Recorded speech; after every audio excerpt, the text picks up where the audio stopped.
자, 오늘 제5단은 물질혁명 중에 셋째 날 결말을 생각하라 라는 제목으로 우리가 함께 말씀을 나누고자 합니다. 결말을 생각하라.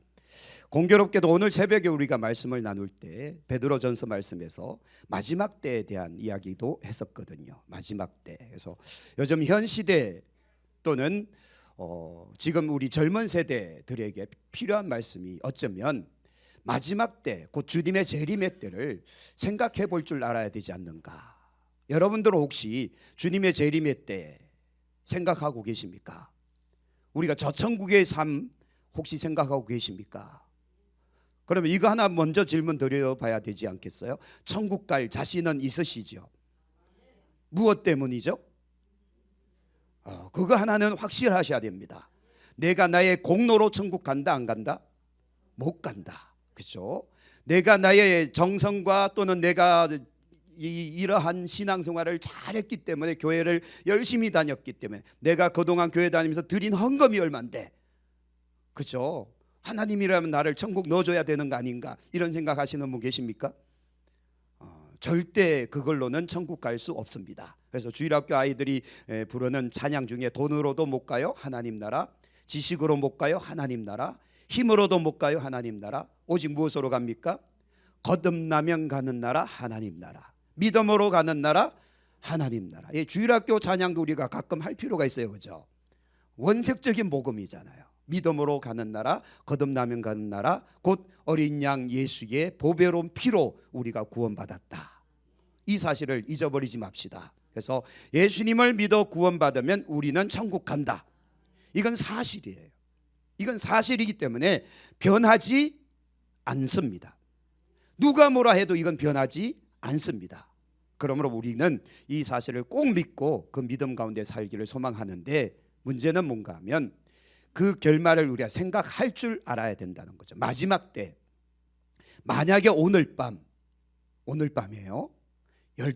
이러면 이단되는데 12시에 주님께서 오신다 그러면 여러분 이제 4시간 남았거든요. 뭘 하시겠습니까?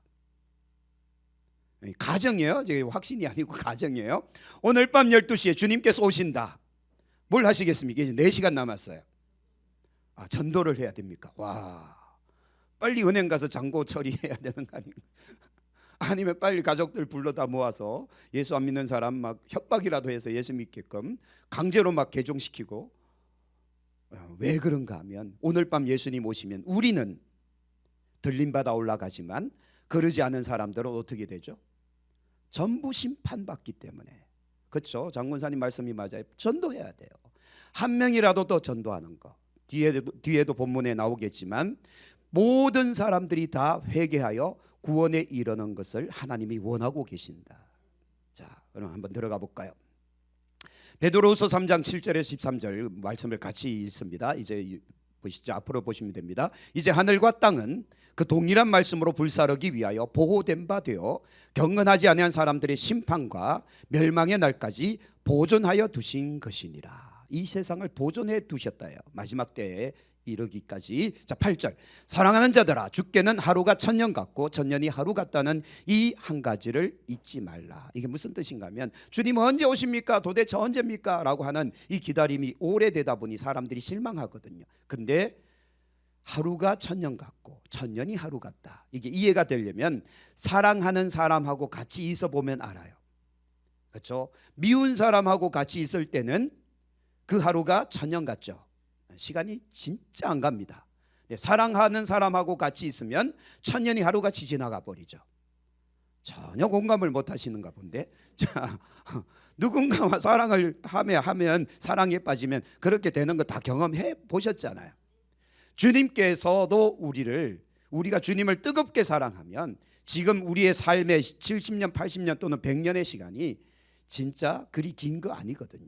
주님께서 오실 그 시간이 그리 긴 거 아니거든요. 근데 주님을 사랑하지 않으면 이 시간들이 엄청나게 길거든요. 하여튼 자, 다음 9절. 주의 약속은 어떤 이들이 더디다고 생각하는 것 같이 더딘 것이 아니라 오직 주께서는 너희를 대하여 오래 참으사 아무도 멸망하지 아니하고 다 회개하여 구원에 이르기를 원하시느니라. 그리고 10절. 그러나 주의 날이 도둑같이 온다. 그날에는 하늘이 큰 소리로 떠나가고 물질이 뜨거운 불에 풀어지고 땅과 그 중에 있는 모든 일이 드러나리로다. 11절 이 모든 것이 이렇게 풀어지니 너희가 어떠한 사람이 되어야 마땅하냐. 거룩한 행실과 경건함으로 하나님의 날 임하기를 바라보고 간절히 사모하라. 그날에 하늘이 불에 타서 풀어지고 물질이 뜨거운 불에 녹아지려니와. 마지막 13절이요. 우리는 그의 약속대로 의가 있는 곳인 새하늘과 새 땅을 바라보도다. 새하늘과 새 땅을 바라볼 수 있어야 된다. 자, 이게 본문이고요. 제가 오늘 실험을 한번 해봤습니다. 여러분 혹시 제미나이 아십니까? 인공지능. 그래서 제가 명령을 내렸어요. 바닷가에 한 아이가 모래성을 쌓고 있는데 파도가 쳐서 모래성이 다 부서지는 것을 이미지로 만들어 줘 했더니 이걸 만들어 주더라고요. 좋은 세상이에요. 엄청나게 편리한 세상이에요. 그래서 야, 이게 3초 만에 만들어졌어요. 불과 3초 만에. 야, 신기한 세상입니다. 그래서 요즘 이런 거 만드는 게 굉장히 쉬워졌어요. 그림 만드는 게. 자, 여러분 공과에 나와 있는 내용입니다. 그래서 어떤 한 아이가 바닷가에서 모래성을 멋있게 쌓았어요. 근데 갑자기 엄마한테 달려와서 엄마 다 사라졌어요. 모두 다 없어졌어요. 하나도 남지 않았다고요. 막 엉엉 울면서 난리 났단 말이죠. 그랬더니 엄마가 차분하게 이야기합니다. 얘야, 이제부터는 잊지 말고 바닷가에서 멀리 떨어진 곳에 성을 쌓으렴. 무슨 소린가 하면 이 아이는 파도 치는 영역에다가 성을 쌓아 놓으니까 어떻게 됩니까? 파도가 훅 치니까 몇 시간 공들여서 쌓아놓은 성이 와르르 무너져 버린 거예요. 자, 사람들은 언제 무너질지 모르는 모래성 같은 인생을 쌓는 일에 몰두한다는 겁니다. 우리 인생이 그래요. 언제 사라질지 모르는 그 인생에 모든 걸 다 투자해 버린다는 거예요. 시간 가는 줄 모르고. 근데 어느 날 파도가 치면 모래성이 와르르 무너지듯 우리 인생이 막 와르르 무너지는 그날, 그 순간이 온다는 거야. 그날 우리는 어떻게 할 것인가. 자, 하나님의 계획과는 관계없이 당장 즐기는 재미에만 빠져 모래성을 쌓는 의미 없는 일에만 집중하고 있다. 이게 이제 공과가 우리에게 말해주고 있는 것이죠. 자, 그다음 데살로니가전서 5장에 보면 이런 말씀이 있습니다. 주의 날이 밤에 뭐같이 이른다? 도둑같이 이른다는 겁니다. 왜 도둑이라는 표현을 썼는가 하면 은밀하게 온다는 거예요. 아무도 모르게. 근데 너희 자신이 자세히 알기 때문이다. 왜냐하면 이미 하나님께서 이 모형처럼 보여주신 게 있어요. 노아의 홍수 사건 아시죠? 노아의 때 사람들은 뭐하고 살았습니까? 먹고 마시고 즐기고 시집가고 장가가고 그냥 자기 삶에 바빴던 거예요. 노아가 아무리 방주를 짓고 노아가 아무리 사람들한테 외쳐도 들은 척도 안 했죠. 수많은 동물들 쌍으로 노아의 방주에 들어갈 때도 사람들은 들은 척도 안 했죠. 어쩌면 상상력을 동원하면 미쳤다 했을 거예요. 노아가 몇 년 동안 방주를 지었죠? 근 100년 가까이 방주를 짓지 않습니까? 미친 할아버지라고 놀렸을 거예요. 그러나 그 노아의 방주가 다 완공되자마자 비가 오기 시작합니다. 홍수가 터지기 시작합니다. 사람들이 방주의 문을 열어달라고 애원했겠죠. 다가가서 산꼭대기에 있었으니까. 그러나 노아의 힘으로 방주의 이 문이 열립니까? 안 열립니까? 왜 안 열렸을까요? 누가 닫으셨기 때문에? 하나님이 닫으셨기 때문에. 노아의 힘으로는 안 되는 겁니다. 곧 하나님께서 다른 사람들은 아무도 그 방주에 타지 못하도록 하셨다. 그래서 그날과 같이 도둑처럼 임한다라는 겁니다. 어느 날 갑자기 주님께서 오신다. 자, 3절 그들이 평안하다 안전하다 할 그때 임신한 여자에게 해산의 고통이 이름같이 멸망이 갑자기 그들에게 이르리니 결코 피하지 못하리라. 어느 누구도 예외가 없다는 거죠. 형제들아 너희는 어둠에 있지 아니하며. 자, 이게 무슨 말인가 하면 세상에 있는 사람들은 아무것도 모르고 멸망을 갑자기 당하지만 빛 안에 있는 우리들에게는, 예수 믿는 우리들에게는 갑자기 도둑같이 임해요? 아니면 예고를 하십니까? 예고한다는 거예요. 그래서 너희는 어둠에 있지 않기 때문에 도둑같이 너희에게 임하지 않는다는 거예요. 너희는 다 빛의 아들들이기 때문이다. 낮의 아들이기 때문에 우리가 밤이나 어둠에 속하지 아니하는데, 그러므로 우리는 다른 이들과 같이 뭐하지 않고 있기 때문에요? 잠들지 않았기 때문에, 또 뭐하고 있기 때문에? 깨어서 정신 차리고 있기 때문에. 근데 여기서 말을 바꾸면 이렇게 돼요. 우리도 세상 사람들처럼 잠들어 있으면, 세상 사람들처럼 깨어 있지 않으면, 정신 차리지 않으면 어떻게 돼요? 그날이 도둑처럼 임하는 거예요. 그러나 깨어 있는 자, 잠들지 않은 자, 정신 차리고 있는 자는 그날이 오는 걸 느낀다는 거예요. 감으로 본다는 거예요. 하나님께서 예고하신다는 거예요. 준비할 수 있는 시간들이 생겨난다. 근데 지금 여러분 준비하고 계십니까? 안 하고 계십니까? 하고 있잖아요. 여러분 오늘 밤 이렇게 모이신 것도 준비하고 있는 거예요. 주일날 와서 예배 드리는 것도 준비하고 계시는 거예요. 우리가 전도하고자 하는 것도 준비하고 있는 거잖아요. 우리의 이 모든 교회 활동 모든 것들이 주님 오실 길을 예비하고 있는 겁니다. 그렇다면 잠드는 자, 깨어 있지 않는 자, 정신 차리지 않는 자는 뭐 하는 거예요? 주일이 됐는데도 안 나오고, 예배가 아닌 놀러 가고, 그렇죠? 늘 기도하고 묵상하고 늘 하나님의 말씀을 사모함이 아니라 세상에서 막 놀다가 주일 되니까 성경책 들고 교회 와서 그냥 예배만 드리고 가버리는, 전혀 대비하지 않는 그런 삶을 살아간다는 거예요. 자, 그러면 우리는 세상에 속한 사람들이 아니라 그리스도께 속한 사람이고 하늘에 속한 사람들이기 때문에 잠들지 말고 깨어 있어서 정신 차리고 있으면 그날이 오는 걸 우리는 알 수 있다. 대비해야 된다는 거죠. 자, 오늘날 많은 사람들이 인생을 즐기는 쾌락과 또 사치에 커다란 가치를 부여하고 살아갑니다. 그래서 내가 돈이 없으면 좌절하고, 또 어딘가에 뭔가가 이루어지지 못하면 좌절하고 절망하고, 그렇게 살아간다는 거예요. 이 그림도 제가 재미나이한테 명령을 내렸더니 이 그림을 만들어 주더라고요. 참 좋은 세상이에요, 그죠? 자, 누군가는 좌절하고 저 뒤에 누군가는 명품백을 들고 돌아다닙니다. 참 이런 세상의 가치를 두다 보니까 저렇게 돼버리는 거죠. 그래서 지난주부터 우리가 계속 나누는 말인데, 어리석은 부자, 그래서 자기를 위하여 곳간을 짓고 모든 재산을 다 쌓아놓고 먹고 마시고 즐기자라고 말하지만, 하나님은 그에게 뭐라고 말씀하시는가 하면 오늘 밤 너의 영혼을 도로 찾을 것이다 라고 말이죠. 그래서 우리의 육체의 생명은 하나님께 있기 때문에 내가 아무리 발버둥 쳐도 하나님께서 오늘 밤 나를 데려가시면, 아니면 주님께서 오늘 밤 임하시면 모든 것이 끝나버린다. 그러므로 내가 빠져있는 이 세속에 우리가 너무 집착하다가는 다 잃어버린다라는 거 우리가 꼭 기억해야 된다는 거죠. 자, 그래서 아담 자녀들의 물질과는, 세상적인 가치관은 인생의 결말을 생각하지 못하도록 눈을 가린다는 거예요. 인생의 결말이 뭡니까? 죽음이라는 거예요. 우리의 육신의 시간이 다 되는 그때가 어느 날 갑자기 온다는 거예요. 근데 우리는 누구나, 많은 사람들이 이렇게 생각해요. 늙어 죽는 것만 생각하거든요. 그렇죠? 대부분의 사람들은 늙어 죽는 걸 생각해요. 난 언제 죽을까? 뭐 한 85세, 90세, 95세, 요즘 100세 시대니까 한 100살 정도까지는 살아야지. 근데 천만에 만만에 콩특 같은 말씀. 제가 경험했잖아요. 아, 사람은 젊어서도 가는구나. 그렇죠? 제가 처음 죽음이라는 걸 접할 때가 언젠가면 고등학교 2학년 때였었어요. 고등학교 2학년 때 저랑 같이 태권도 도장에 다니는 친구가 있었는데, 이 친구가 오토바이를 타고 가다가 25톤 트럭하고 정면으로 부딪힌 거예요. 현장에서 즉사했어요. 그리고 그 다음날 장례를 치렀는데 이 친구가 제 뒤에 옆에 있었거든요. 자리가 비어 있는 거예요. 그리고 선생님이 국화를 거기다 하나 올려놓은 거예요. 누구가 갔다. 저는요 이게 이해가 안 된 거예요.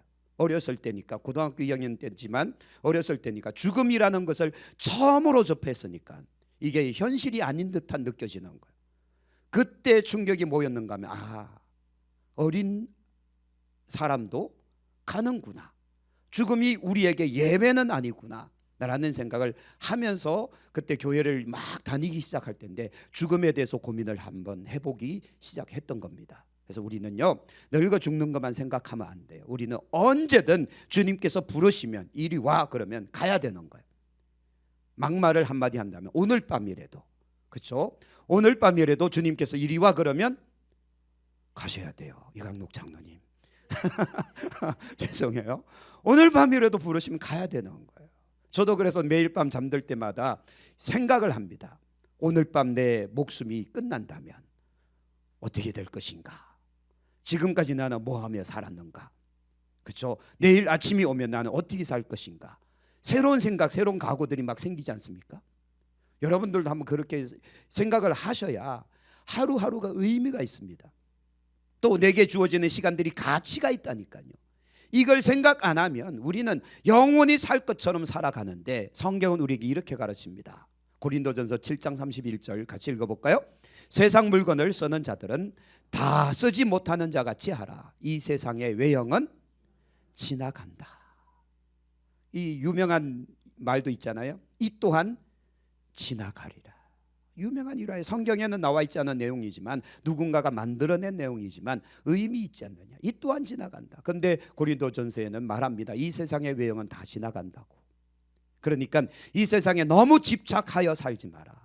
우리가 진짜 집착해야 될 것은 어딘가 하면 저 천국 하나님 나라, 그 하나님 나라를 이루어가고 완성하는데 우리가 집착하고 있어야 된다. 그렇죠? 그게 뭔가 하면 우리가 예배 생활, 기도 생활, 경건의 생활, 전도자의 삶, 사명자의 삶을 살아가는 거예요. 나는 이 땅에서 살지만 이 땅에 속한 자가 아니라 나는 하늘에 속한 자다. 그래서 저는 이렇게 표현하고 싶어요. 우리는 잠수함 같은 사람이다. 잠수함 아시죠? 저 바다 속에서 유영하지만 잠수함 안에 물이 들어오면 어떻게 돼요? 끝나죠. 다 죽잖아요. 물이 들어오지 않아야 그 바닷속을 헤집고 돌아다니죠. 우리가 그런 존재다. 우리는 이 세상에서 헤집고 돌아다니고 있지만 세상 물이 들어오면 안 된다. 그래야만 우리가 임무를 수행할 수 있다. 그리스도인들로서 이 비전과 또 가치를 우리는 나타낼 수 있다라는 거 말이죠. 자, 그러므로 여러분, 이 세상에 살아가지만 이 세상에 속한 자가 아닌 우리는 하늘에 속한 자다. 그렇게 믿고 살아갑시다. 자, 오늘날 많은 사람들이 미래를 생각하지 못하고 모래성에 불과한 자신의 업적을 바라보며 즐거워하며 만족해합니다. 현실의 마음을 뺏기는 거죠. 미래를 생각 못해요. 인생의 결말을 생각하지 못하고 있다라는 거예요. 자, 멀리에서 커다란 파도가 다가온다는 사실을 깨닫지 못하고 있다는 거예요. 자, 2004년 12월 26일 성탄절 바로 다음 날 전 세계가 경악했습니다. 오전 7시 58분. 여러분 기억하시죠? 불과 몇 년 전이에요. 22년 전인가요? 그게 제 기억에도 아직도 생생해요. 그날 기억이. 인도네시아에서부터 시작된 진도 9.1의 지진이 일어나면서 쓰나미가 발생했는데, 이 쓰나미가 하여튼 태평양 전역 전체를 다 뒤집어 버렸죠. 그러면서 인도네시아, 태국, 스리랑카, 인도, 몰디브, 소말리아까지, 소말리아는 아프리카잖아요. 아프리카까지 휩쓸면서 23만 명이 진짜 짧은 시간 안에 23만 명이 죽었어요. 기가 막히지 않습니까? 저 쓰나미가 몰려오는데도 불구하고 사람들은 알고 있었을까요? 모르고 있었을까요? 경보가 맹하고 울리는데도 사람들은 장난인 줄 알았다는 거예요. 왜? 왜냐하면 전부 관광지에서 해수욕하고 있는데 경보가 울린들 만들 뭐 사람들이 상관 안 하잖아요.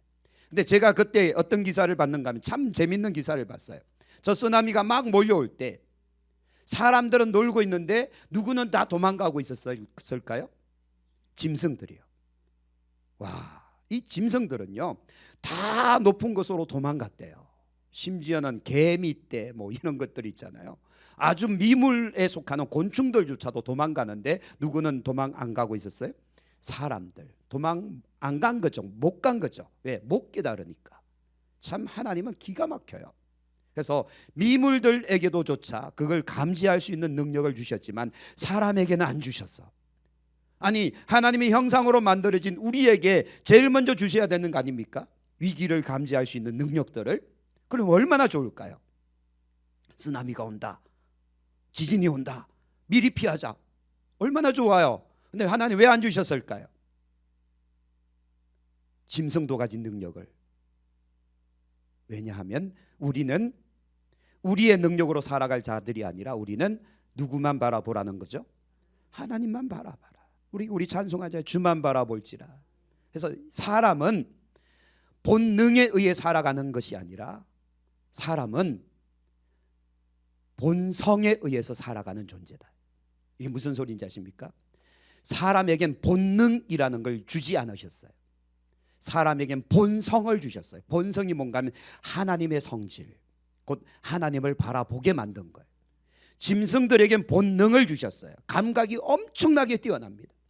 여러분 집에 키우는 개들조차도 몇 킬로밖에 냄새를 맡잖아요. 근데 우리는 옆에서 방귀를 껴도 냄새가 잘 안 나죠. 그렇지 않습니까? 개들은요, 주인차가 오는 걸 한 100m 밖에서 차 소리가 나도 이미 주인차가 맞다 아니다를 판결해요. 신기하지 않아요? 발자국 소리만 들려도 이건 도둑놈이다 주인이다 알아요. 이게 짐승의 본능입니다. 근데 여러분들은 아십니까? 남편 온다 100m 전 아십니까? 김우정 집사님 웃잖아요. 저 밑에 지금 차가 주차했다. 남편 차다. 아니다 208호 차다. 그런 본능이 있으면 얼마나 좋겠어요. 그런데 없다니까요. 왜냐하면 사람은 본성의 존재니까. 곧 하나님의 성질을 가진 자, 하나님의 영을 가진 자, 하나님을 바라보도록 만들어진 자. 근데 사람들은 이거 무시해버리죠. 본능 따라 살려고 그래요. 이 본능은 근데 사람에게 없다니까요. 그래서 말초신경, 쾌락과 감각적인 삶을 살아가려고 하는 거예요. 당장 눈앞에 있는 쾌락과 즐거움을 위해서 살아간다는 겁니다. 위기가 오는 줄도 모르고요. 자, 그래서 데살로니가전서 5장 2절 6절 말씀 보면 주의 날이 밤에 뭐같이 온다고요? 도둑같이 온다. 3절에는 평안하다 안전하다 할 때 갑자기 임한다는 거예요. 못 피한다는 거예요. 그래서 2001년 이 사건도 여러분 아시죠? 충격이요. 전 세계가 충격받았지 않습니까? 9월 11일 9.11 사태가 벌어집니다. 하여튼 비행기 2대를 납치해서 세 대를 납치해서 세계 무역센터 저기를 두 개를 내리꽂아서 무너지고 미국 펜타곤도 하여튼 공격당하고 하여튼 미국을 완전히 진짜 엄청난 충격을 받게끔 만든 사건. 전날 불과 몇 시간 만에 죽은 사람이 몇천 명이죠. 5천 명 가까이 되죠. 그죠? 엄청나게 많은 사람들이 죽고 미국이 충격을 받은 날입니다.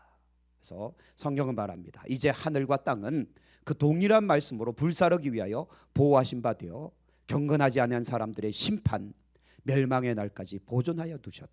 하나님께서 왜 그냥 이 세상, 이 죄악 많은 세상을 왜 그냥 두시는가 하면 멸망의 때가 오고 있기 때문에 그냥 두시는 거예요. 그렇죠? 우리는 이렇게 생각해요. 이 죄악 많은 이 더러운 세상 왜 하나님 그냥 두십니까? 저 인간 보면 진짜 악한데 하나님 왜 그냥 두십니까? 그냥 두실 수밖에 없어요. 왜?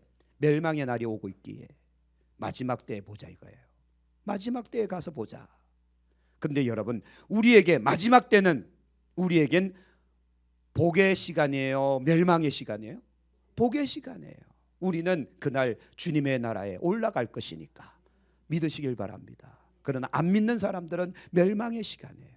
그러니까 여러분 지금 이 시대에 살면서 악하게 살고 죄짓고 살고 막 하여튼 흉악한 인간들 그들 너무 스트레스 받지 마세요. 멸망의 때가 오고 있습니다. 이 세상이 왜 이렇게 추악하고 더럽냐? 괜찮아요. 멸망의 때가 오고 있다니까요. 결국 온다니까요. 자, 그래서 베드로는 우리에게 권면합니다. 사랑하는 자들아 죽긴 하루가 천년 가고 천년이 하루 같다. 잊지 마라. 그리고 이 말씀을 하는데요. 이걸 제가 요약해서 이렇게 말씀드릴게요. 주의 날이 더딘 이유가 있다. 왜 우리가 생각하는 만큼 빨리 오지 않느냐? 주님께서는 왜 심판을 계속해서 지연하는 것처럼 보이는가? 첫 번째 이유가 하나님께서 뭐하고 계신다고요? 오래 참고 계신다는 거예요. 지금 당장 멸망시켜버리면 좋겠지만 지금 멸망시키면 어떻게 될까요?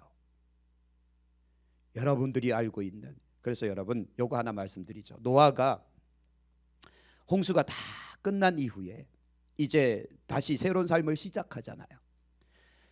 처음 농사를 진 게 어떤 농사였죠? 포도 농사를 짓습니다.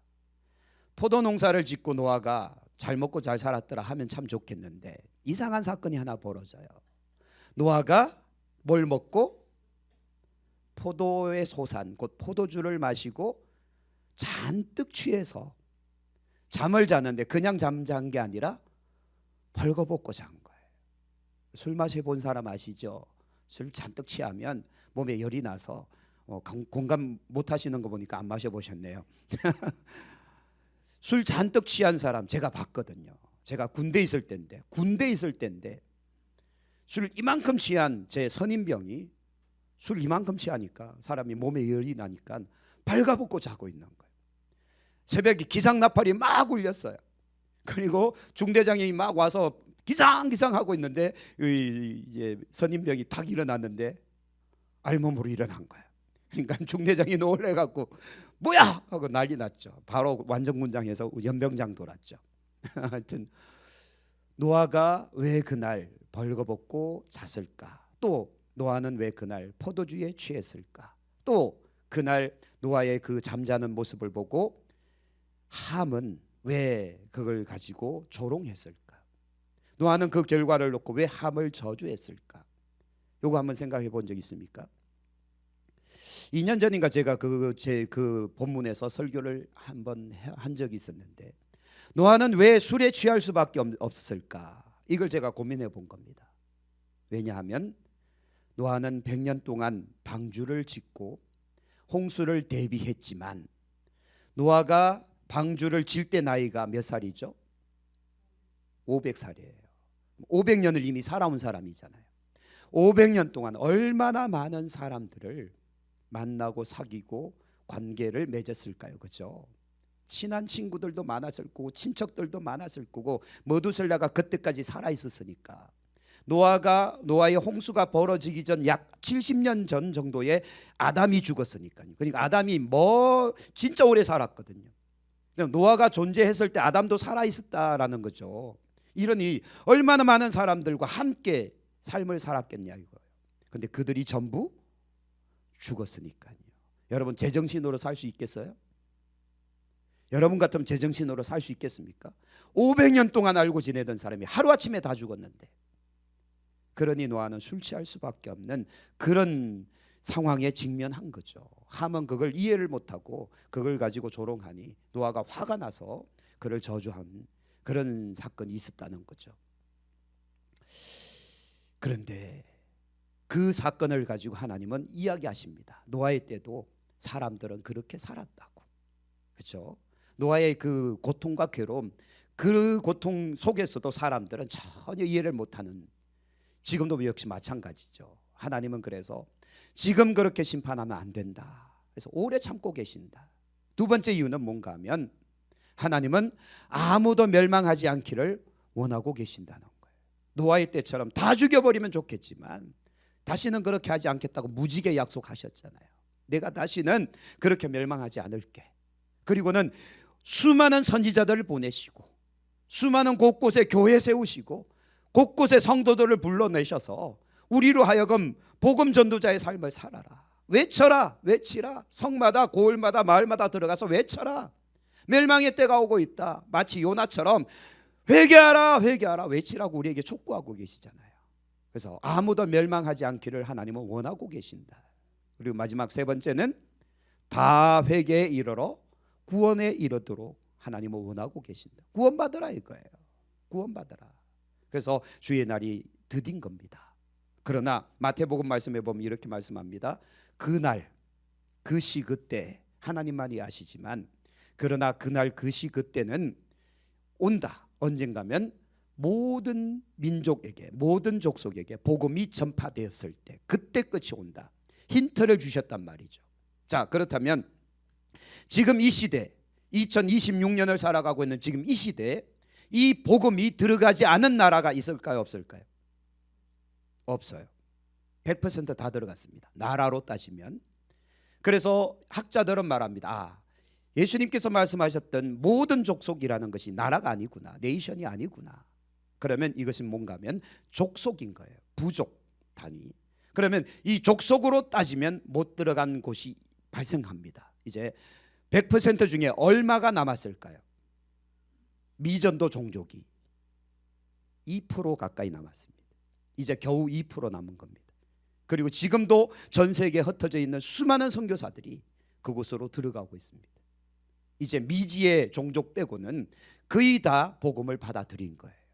그럼 여러분 긴박성이 생겨요, 안 생겨요? 주님 오실 날이 가까이 왔구나. 왜냐하면 징조를 보여주고 계시잖아요. 그때가 오면 곳곳에 전쟁이 일어날 것이고 일어나고 있잖아요. 재앙, 재해가 일어날 것이고, 지난주인가요? 필리핀 민다나오에 지진이 일어나서 수백 명 죽었죠. 필리핀에. 그렇죠? 곳곳에 재해가 일어나고 있고, 하여튼 온갖 일들이 벌어질 텐데 끝이 아니라 시작이다. 주님 오실 날에 대한 징조로 우리에게 보여주신 것이다. 그러므로 우리는 정신 차리고 깨어 있으라, 준비하고 있으라 예수님께서 말씀하셨잖아요. 그래서 우리가 주의 날이 더딘 것이 아니라 지금도 참고 계시고 그때를 기다리고 계시는데, 뭘 기다리시는가 하면 모든 사람들이 다 회개하여 구원에 이르기를 기다리고 계시기 때문이다. 그리고 그 사명을 누구에게 맡기셨는가 하면 우리에게 맡기셨다는 거예요. 교회에게 맡기신 거예요. 교회. 그렇죠? 먼저 믿는 사람들에게 맡기신 것이다. 이건 다 읽었으니까요. 자, 그래서 이것도 한번 요약합니다. 너희가 그렇다면 너희가 어떠한 사람이 되어야 마땅하냐. 저 말씀을 요약한 거예요. 이 그림은 사도 요한이 이제 새 하늘과 새 땅을 바라보는 그 그림입니다. 이거는 그래서 사도 요한이 요한계시록을 기록하잖아요. 그래서 사도 요한이 가장 오래된 사도이고 그는 요한계시록을 기록하면서 새 하늘과 새 땅을 본 겁니다. 그래서 기록을 한 거예요. 그러면서 우리에게 권면하는 거죠. 어떤 사람이 되어야 마땅하냐? 자, 첫 번째 같이 읽습니다. 거룩한 행실과 경건으로 바라보라는 거예요. 바라본다는 것은 주님을 앙망하고 주님을 경외하라 이겁니다. 거룩한 행실과 경건으로 주님을 바라보자, 주님을 믿자라는 거예요. 두 번째는 그날을 어떻게 하자고요? 간절히 사모하고 있어야 된다. 왜 여러분 간절히 사모해야 됩니까? 왜 그날을 기대하고 있어야 됩니까? 기다리고 있어야 됩니까? 언제 올 줄 모르니까. 그렇죠? 도둑처럼 임한다고 했으니까 오늘 밤일 수도 있기에 오늘 밤 주님께서 오시면 나는 과연, 이 질문을 가지고 우리는 살아가야 된다니까요. 멍하니 살아갈 때가 아니라니까 지금 이 시대는. 마지막 세 번째는 새 하늘과 새 땅을 바라보자는 거예요. 그날을 기대하고 우리가 그곳에 들어갈 그때를 우리는 생각하면서 살아가자라는 거예요. 그래서 제가 참 부러운 거, 우리 중에 가장 부러운 사람이 오늘은 한 명 있는데 이강록 장로님 참 부러워요. 그곳을 갔다 오셨잖아요. 문턱에서 다시 되돌아오셨지만 갔다 오셨잖아요. 그렇죠? 그 감격 아마 아직도 생생하게 갖고 계실 텐데 여러분들도요, 그곳을 바라볼 수 있기를 소망합니다.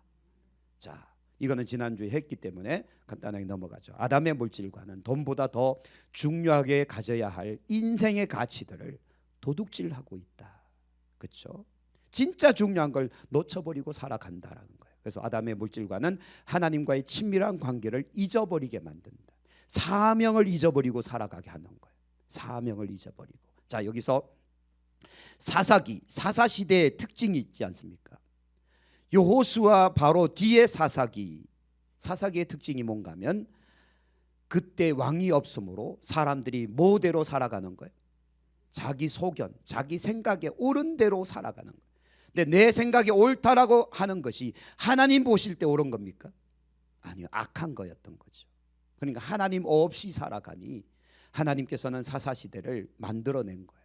그래서 이방 민족을 일으켜서 공격해오고 멸망당해서 노예가 돼서 정말 괴롭히니까 그제서야 정신 차리고 회개하니까 하나님께서 사사를 일으켜서 구원하시는데, 구원받아서 평온해지니까 다시 또 범죄하고, 이게 사이클이 계속 돌아가는 겁니다.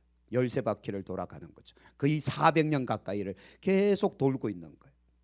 그게요, 우리의 모습일 수도 있다니까요.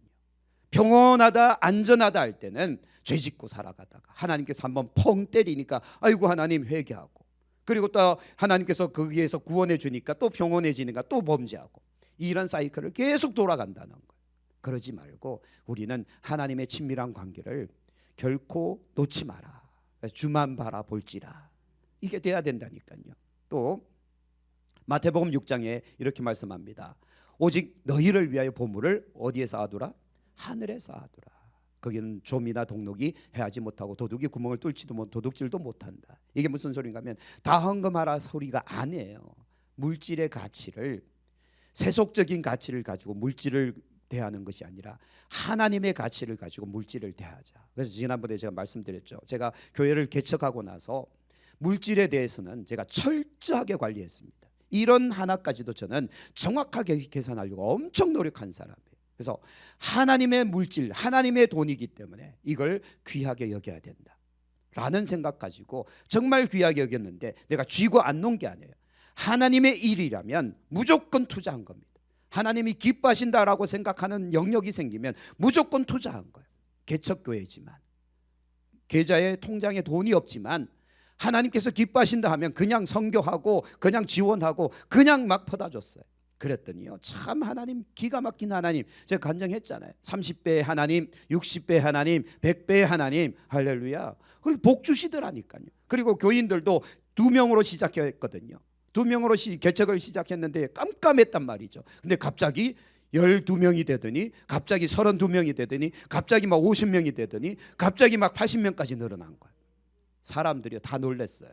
세상에 이렇게 빨리 성장하는 교회가 어디 있느냐. 그래서 국민일보 기자한테서 전화 왔어요. 우리 인터뷰 좀 합시다. 아우, 노, 안 합니다. 저는 그 단계가 아니라 생각했거든요. 그리고 우리 교단에서도 우리 교회의 어떤 성장을 가지고 책을 만들자라고 교육부에서 제안이 들어오더라고요. 저는 안 하겠습니다. 아직 그런 단계가 아닌 것 같습니다라고 거부를 하긴 했는데, 만들 걸 그랬어요. 그죠?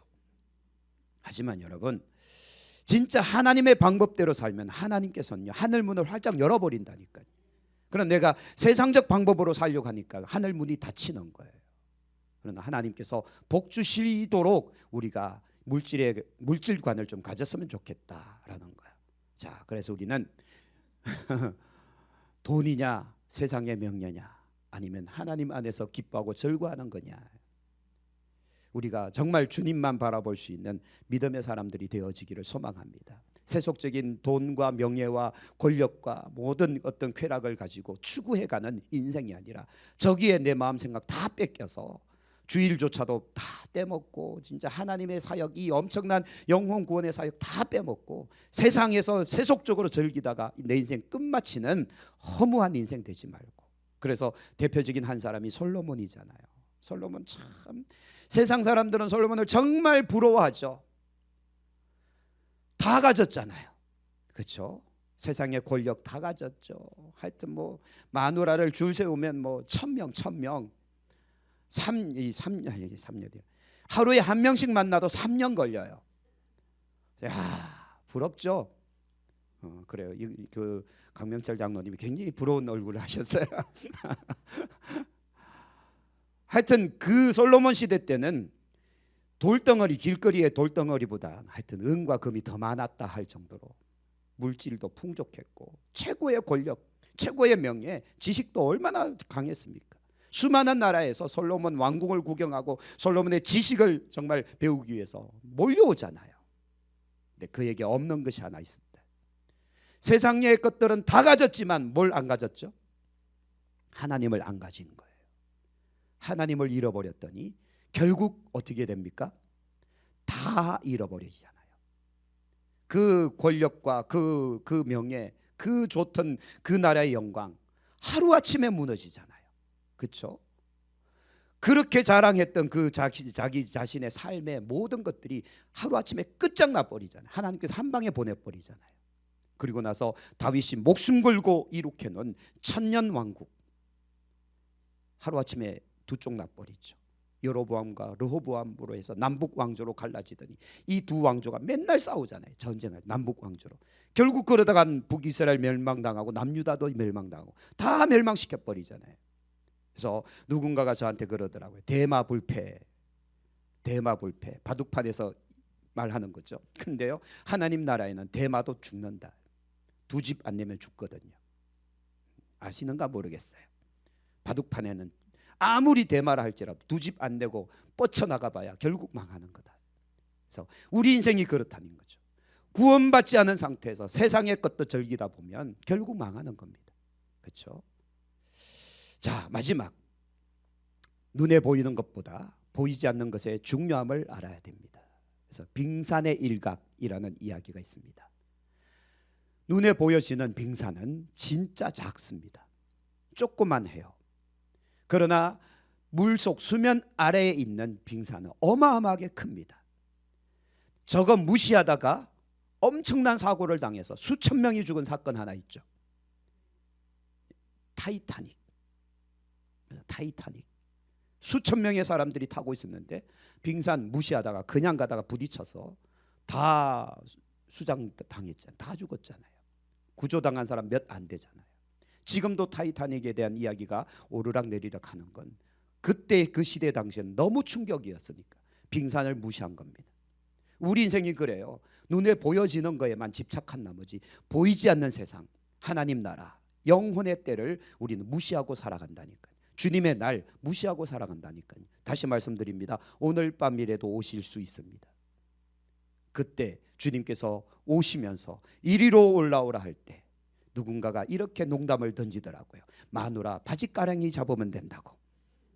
천만에 만만에 콩떡 같은 말씀입니다. 구원은 개별적으로 받는 거예요. 그렇죠? 누군가가 나를 땡겨 갈 수도 없고요. 업고 갈 수도 없습니다. 구원은 개별적으로 내가 내 믿음으로 주님을 영접해야 됩니다. 그래야 구원이 확실해지는 거. 그러므로 우리 영혼의 때 정말 하나님 나라 새하늘과 새 땅을 바라보고 오늘 우리가 바른 물질관, 바른 가치관을 가지고 우리도 살아갈 수 있기를 축복합니다. 기도하겠습니다.